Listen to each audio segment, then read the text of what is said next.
Hello दोस्तों, स्वागत है आप सभी का हमारे यूट्यूब चैनल में। तो आज हम DElEd 4th semester math paper के लिए कुछ इम्पॉर्टेंट क्वेश्चंस लेकर के आए हैं, जो कि ये हैं, हम इनको देखते हैं।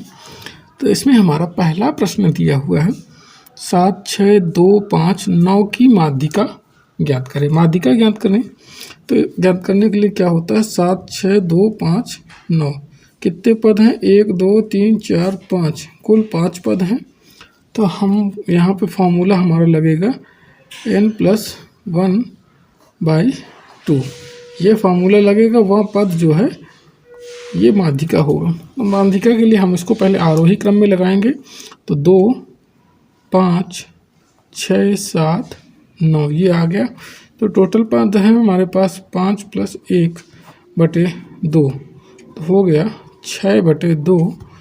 तो 6 कट गया, तीसरा पद, ठीक है, तीनवां पद आएगा। तो तीनवां पद हमारा कौन सा, 1, 2, 3, तीनवां पद हमारा है 6। तो ये हमारी माध्यिका हो जाएगी। 6 हमारे का होगा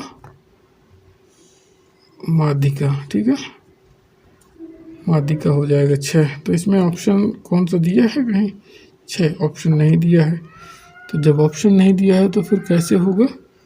तो यहाँ पे हम जो है किसी ऑप्शन को, ये ऑप्शन कर लेते हैं, मिस प्रिंट होगा। तो हम डी को ही 3 को 6 कर लेते हैं, ठीक है। तो यही हमारा आंसर हो जाएगा। अगला प्रश्न जो हमारा है, अंडर रूट ये दिया हुआ है, क्यूब रूट 343/1000 का मान निकालना है। तो क्यूब रूट में है तो 343 घन किसका होता है, तो 343 जो है वह 7 का घन होता है, और बटे 1000 किसका घन होता है, तो 10 का होता है। जब हम इसका जब हम जो है मान निकालेंगे तो क्या निकल के आएगा, दशमलव, देखो एक अंक के बाद ये एक कटेगा, यहाँ पे दशमलव चढ़ जाएगा ऊपर, 0.7। ये हमारा इसका आंसर हो जाएगा, ठीक। तो ये जब आंसर होगा तो यहाँ पे हमारा ऑप्शन बी राइट हो जाएगा।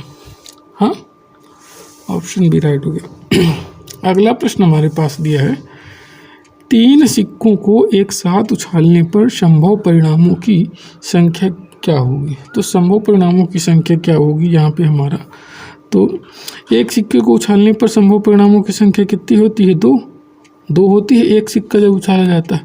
और जब 3 है तो हम इसका 2 का क्या करेंगे, क्यूब कर देंगे। 2 का क्यूब कर दिए तो 8। यही हमारा जो है आंसर होगा, ठीक है। अगला प्रश्न नंबर 4 है, 3.5 सेंटीमीटर त्रिज्या वाले अर्धवृत्त का क्षेत्रफल। तो वृत्त का क्षेत्रफल क्या होता है, वृत्त का क्षेत्रफल जो होता है वह हमारा होता है πr²। ये वृत्त का क्षेत्रफल होता है। अर्धवृत्त का है तो 1/2 πr² हो जाएगा। ये हमारा हो जाएगा अर्धवृत्त का क्षेत्रफल, ठीक है, अर्धवृत्त का क्षेत्रफल। जब हम इसमें मान रखेंगे तो 1/2 इंटू पाई का मान 22/7 और r की जगह 3.5 रखेंगे तो ये हमारा हल होकर कितना आएगा, 3.5 को जब हम हल करेंगे, 3.5 का जब हम वर्ग करेंगे तो हमारा निकल के आएगा 12.25, ठीक है, 12.25 सेंटीमीटर आएगा ये। और जब हम इसको हल करेंगे पूरा, 2 को काटेंगे 11 से 11, अब हम इसका गुणा करेंगे, कितना आएगा हमारा, गुणा करने पर हमारा ये आएगा